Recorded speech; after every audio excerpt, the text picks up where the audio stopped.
लक्ष्मीं महालक्ष्मीं सर्वसम्पत्प्रदायिनीं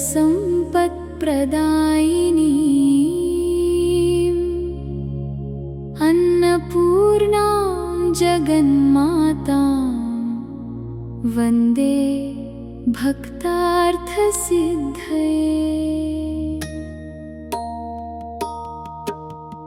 नमस्ते धान्यरूपायै नमस्ते लोकपूजिते धान्यसम्पत्प्रदे देवी प्रसन्ना भव सर्वदा।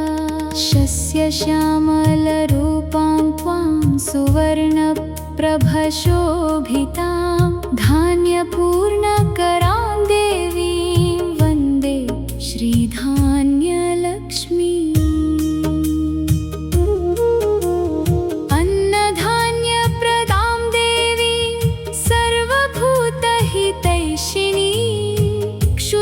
तृष्णाविनाशाय नमामि कमलालयां धान्यकोशसमृद्धिं च गृहसौख्यविवर्धिनीं भक्तानुग्रहदात्रीं त्वां वन्दे श्रीकमलाम्बिकां। गोधूमशालिसम्पूर्णां यवमुद्गफलप्रदां कृषिवृद्धिकरीं देवी नमामि धान्यलक्ष्मीं।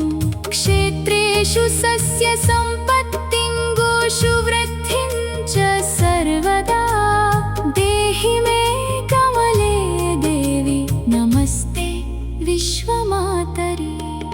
पद्महस्तां पद्मनेत्रां पद्ममालाविभूषितां अन्नपूर्णस्वरूपां तां वन्दे धान्यप्रदायिनीं।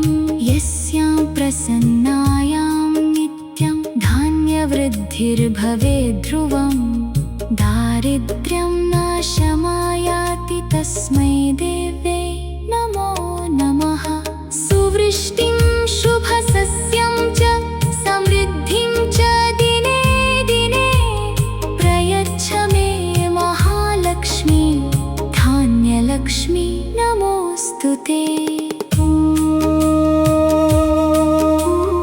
अन्नदाता सुखी भूयात् इति यस्या कृपा सदा तां नमामि जगद्धात्रीं धान्यलक्ष्मीं दयानिधिं।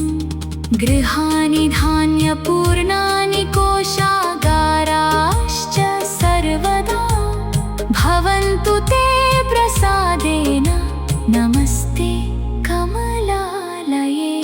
शुभ्रवस्त्रां सुवर्णाभां रत्नहारविभूषितां धान्यसम्पत्प्रदां देवीं वन्दे श्रीधान्यलक्ष्मीम्।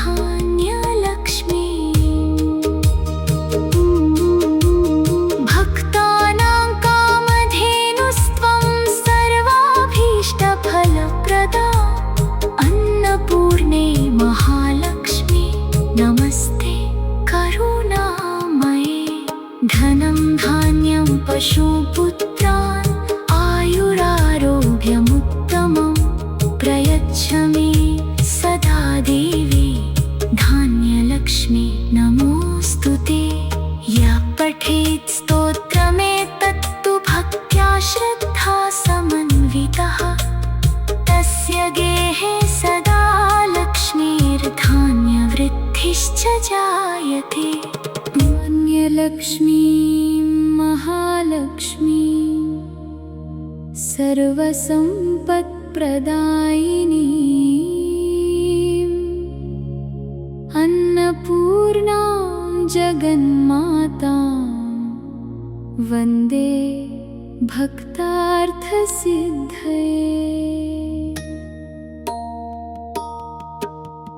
नमस्ते धान्यरूपायै नमस्ते लोकपूजिते धान्यसम्पत्प्रदे देवी प्रसन्ना भव सर्वदा। शस्यश्यामलरूपां त्वां सुवर्णप्रभशोभितां धान्यपूर्णकरां देवी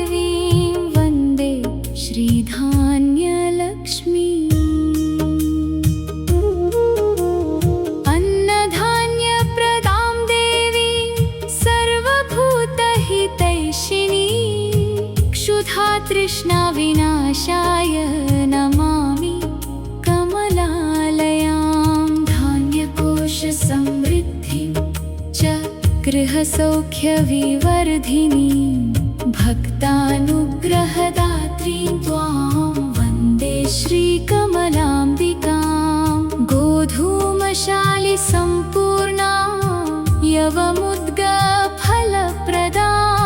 कृषिवृद्धिकरीं देवीं नमामि धान्यलक्ष्मीं क्षेत्रेषु सस्यसम्पत्तिं गोषु वृद्धिं च सर्वदा देहि मे कमले देवी नमस्ते विश्वमातरि पद्महस्तां पद्मनेत्रां पद्ममालाविभूषिताम् अन्नपूर्णस्वरूपां तां वन्दे धान्यप्रदायिनीं यस्यां प्रसन्नायां नित्यं धान्यवृद्धिर्भवेद्ध्रुवं दारिद्र्यं नाशमायाति तस्मै देव्यै नमो नमः सुवृष्टिं शुभसस्यं च समृद्धिं च दिने दिने प्रयच्छ मे महालक्ष्मी धान्यलक्ष्मी नमोऽस्तु ते अन्नदाता सुखी भूयात् इति यस्या कृपा सदा तां नमामि जगद्धात्रीं धान्यलक्ष्मीं दयानिधिं गृहाणि धान्यपूर्णानि कोशागाराश्च सर्वदा भवन्तु ते प्रसादेन नमस्ते कमलालये शुभ्रवस्त्रां सुवर्णाभां रत्नहारविभूषितां धान्यसम्पत्प्रदां देवीं वन्दे श्रीधान्यलक्ष्मीं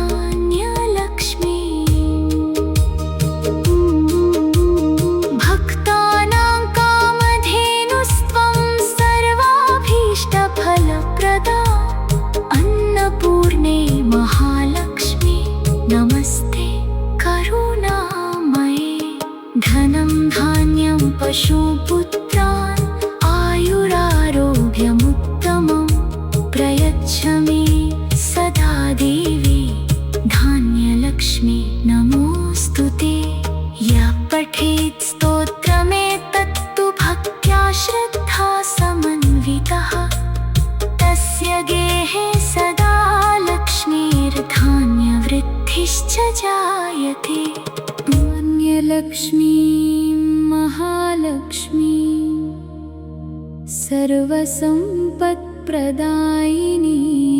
सर्वसम्पत्प्रदायिनीम् अन्नपूर्णां जगन्मातां वन्दे भक्तार्थसिद्धये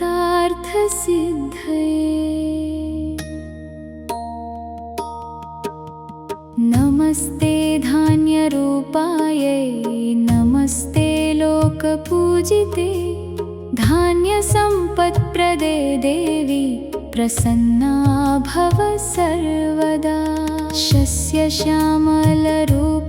त्वां सुवर्णप्रभशोभितां धान्यपूर्णकरां देवीं वन्दे श्रीधान्यलक्ष्मीम्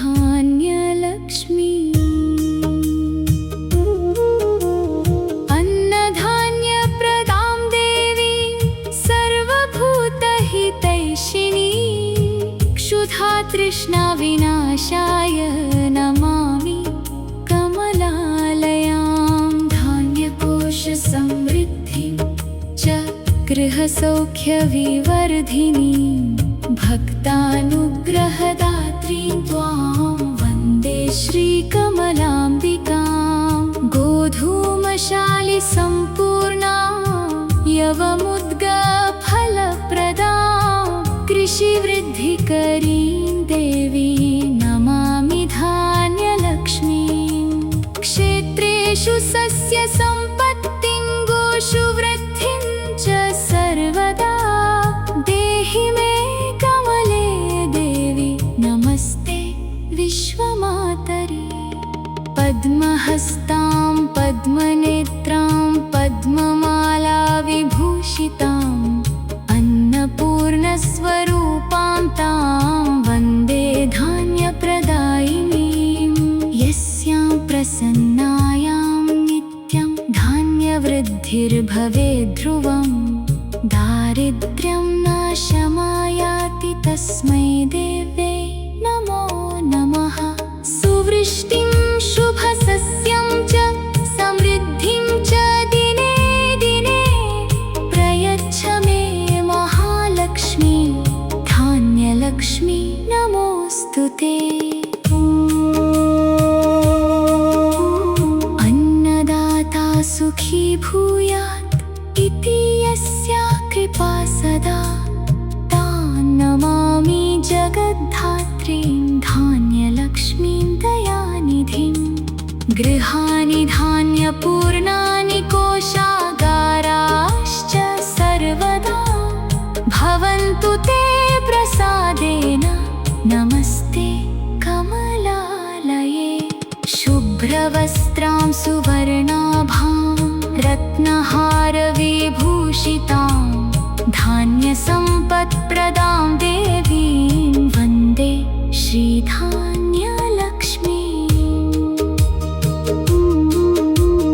भक्तानां कामधेनुस्त्वं सर्वाभीष्टफलप्रदा अन्नपूर्णे महालक्ष्मी नमस्ते करुणामये।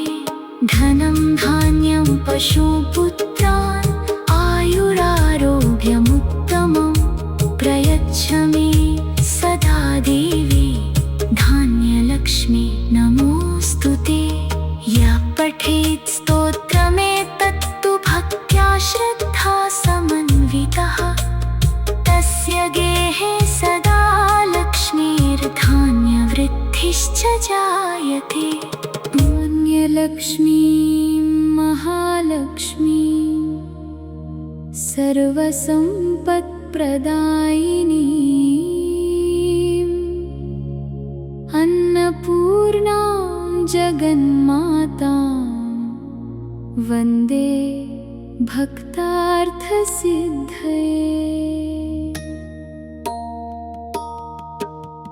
नमस्ते धान्यरूपायै नमस्ते लोकपूजिते धान्यसम्पत्प्रदे देवी प्रसन्ना भव सर्वदा। शस्यश्यामलरूपां त्वां सुवर्णप्रभशोभितां धान्यपूर्णकरां देवीं वन्दे श्रीधान्यलक्ष्मीम्।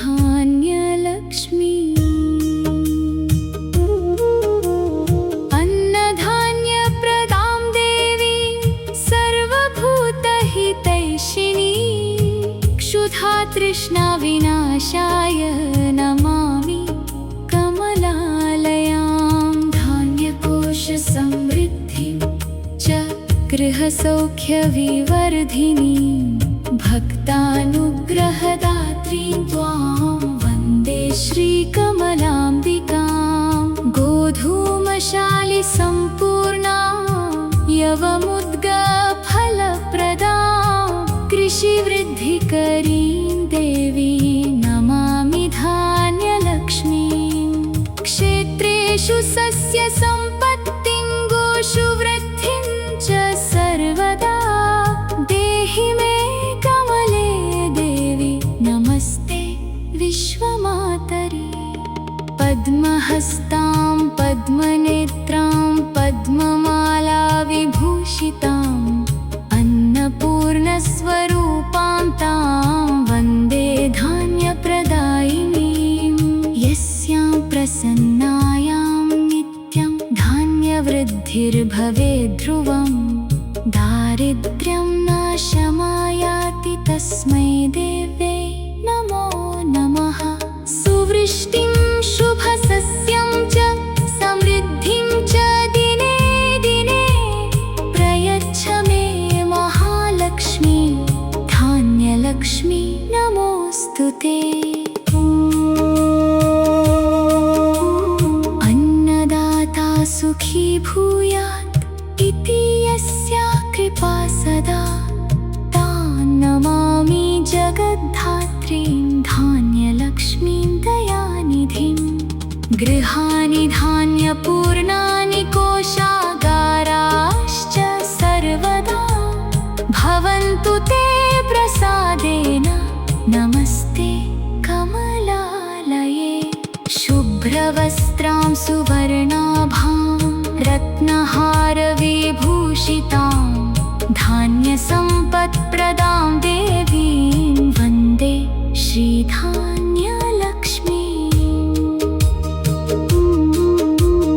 भक्तानां कामधेनुस्त्वं सर्वाभीष्टफलप्रदा अन्नपूर्णे महालक्ष्मी नमस्ते करुणामये धनं धान्यं पशुपुत्रान् आयुरारोग्यमुत्तमं प्रयच्छ मे सदा देवी धान्यलक्ष्मी नमोऽस्तु ते यः पठेत् स्तोत्रमेतत्तु भक्त्या श्रद्धा समन्वितः तस्य गेहे सदा लक्ष्मीर्धान्यवृद्धिश्च जायते धान्यलक्ष्मीं महालक्ष्मीं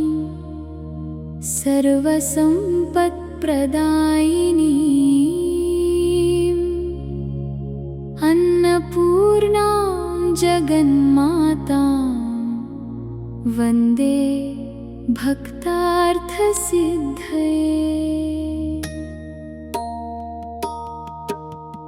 नमस्ते धान्यरूपायै नमस्ते लोकपूजिते धान्यसम्पत्प्रदे देवी प्रसन्ना भव सर्वदा शस्यश्यामलरूपां त्वां सुवर्णप्रभशोभितां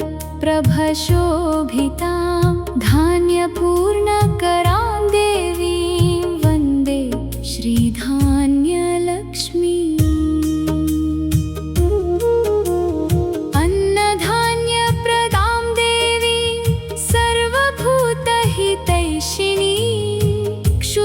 तृष्णाविनाशाय नमामि कमलालयां धान्यकोशसमृद्धिं च गृहसौख्यविवर्धिनीं भक्तानुग्रहदात्रीं त्वां वन्दे श्रीकमलाम्बिकां गोधूमशालिसम्पूर्णां यवमुद्गफलप्रदां कृषिवृद्धिकरीं देवी नमामि धान्यलक्ष्मीं क्षेत्रेषु सस्यसम्पत्तिं गोषु वृद्धिं च सर्वदा देहि मे कमले देवी नमस्ते विश्वमातरि पद्महस्तां पद्मनेत्रां पद्ममालाविभूषिताम् अन्नपूर्णस्वरूपां तां वन्दे धान्यप्रदायिनीं यस्यां प्रसन्नायां नित्यं धान्यवृद्धिर्भवेद्ध्रुवं दारिद्र्यं नाशमायाति तस्मै देव्यै नमो नमः सुवृष्टिं शुभसस्यं च समृद्धिं च दिने दिने प्रयच्छ मे महालक्ष्मी धान्यलक्ष्मी नमोऽस्तु ते अन्नदाता सुखी भूयात् इति यस्या कृपा सदा तां नमामि जगद्धात्रीं धान्यलक्ष्मीं दयानिधिं गृहाणि धान्यपूर्णानि कोशागाराश्च सर्वदा भवन्तु ते प्रसादेन नमस्ते कमलालये शुभ्रवस्त्रां सुवर्णाभां रत्नहारविभूषितां धान्यसम्पत्प्रदां देवीं वन्दे श्रीधान्यलक्ष्मीम्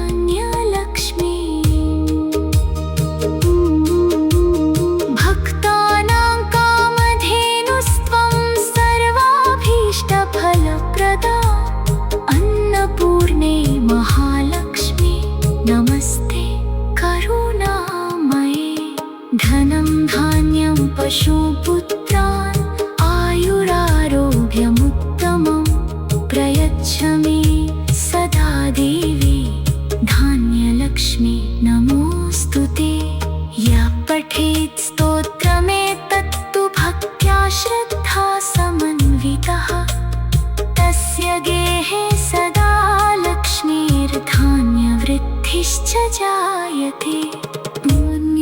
लक्ष्मीं महालक्ष्मीं सर्वसम्पत्प्रदायिनीम्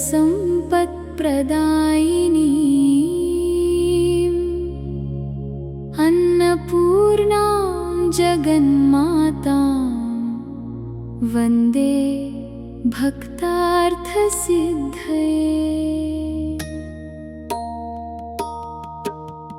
नमस्ते धान्यरूपायै नमस्ते लोकपूजिते धान्यसम्पत्प्रदे देवी प्रसन्ना भव सर्वदा। शस्यश्यामलरूपां त्वां सुवर्णप्रभशोभितां धान्यपूर्णकरां देवीं वन्दे श्रीधान्यलक्ष्मीम्।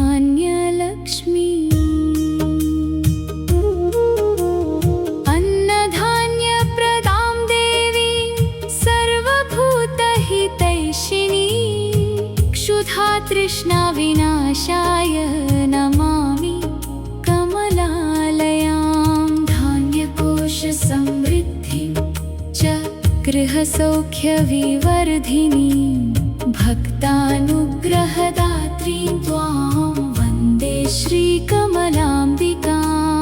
गोधूमशालिसम्पूर्णां यवमुद्गफलप्रदां कृषिवृद्धिकरीं देवी नमामि धान्यलक्ष्मीं। क्षेत्रेषु सस्यसम्पत्तिं गोषु वृद्धिं च सर्वदा देहि मे कमले देवी नमस्ते विश्वमातरि।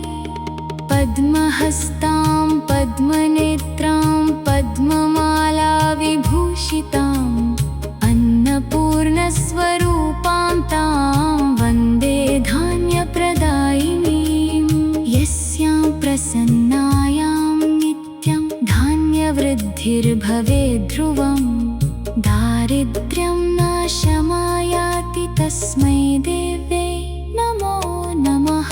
सुवृष्टिं शुभसस्यं च समृद्धिं च दिने दिने प्रयच्छ मे महालक्ष्मी धान्यलक्ष्मी नमोऽस्तुते।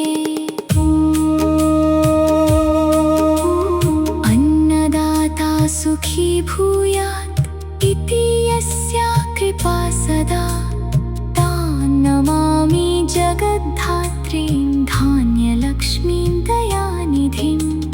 गृहाणि धान्यपूर्णानि कोशागाराश्च सर्वदा भवन्तु ते प्रसादेन नमस्ते कमलालये। शुभ्रवस्त्रां सुवर्णाभां रत्नहारविभूषितां धान्यसम्पत्प्रदां देवीं वन्दे श्रीधान्यलक्ष्मीम्।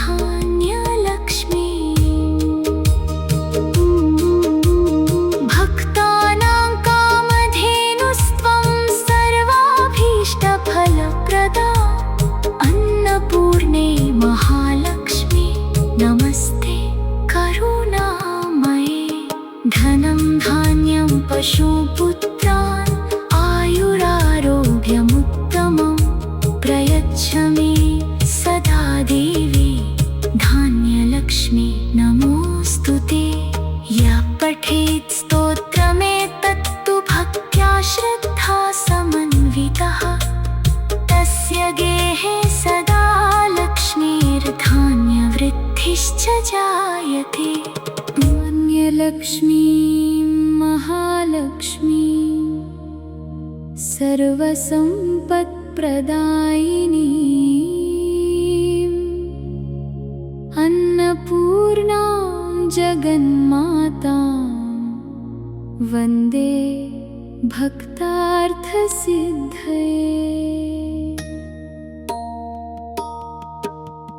नमस्ते धान्यरूपायै नमस्ते लोकपूजिते धान्यसम्पत्प्रदे देवी प्रसन्ना भव सर्वदा। शस्यश्यामलरूपां त्वां सुवर्णप्रभशोभितां धान्यपूर्णकरां देवीं वन्दे श्रीधान्यलक्ष्मीम्।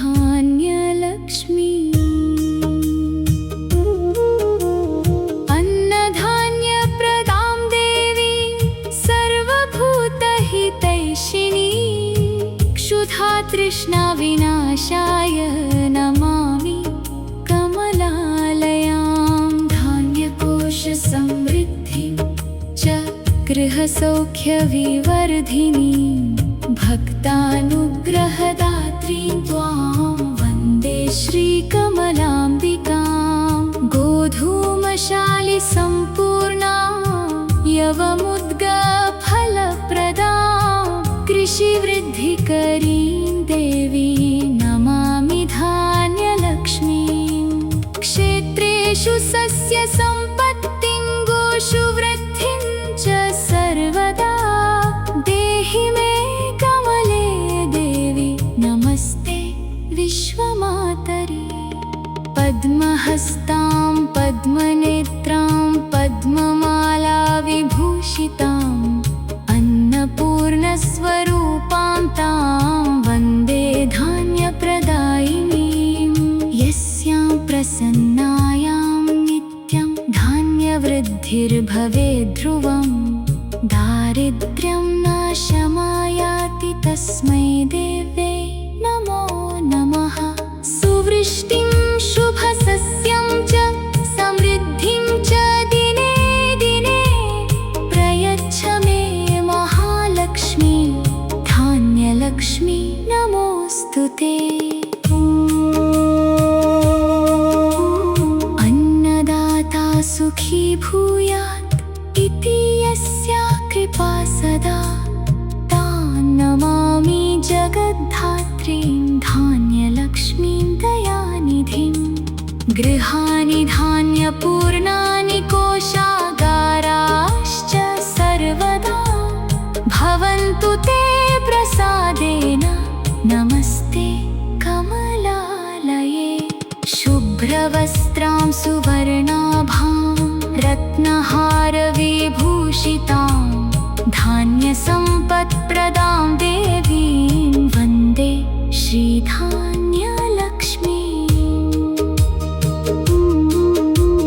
भक्तानां कामधेनुस्त्वं सर्वाभीष्टफलप्रदा अन्नपूर्णे महालक्ष्मी नमस्ते करुणामये। धनं धान्यं पशुपुत्रान् आयुरारोग्यमुत्तमं प्रयच्छ मे सदा देवी धान्यलक्ष्मी नमोऽस्तु ते।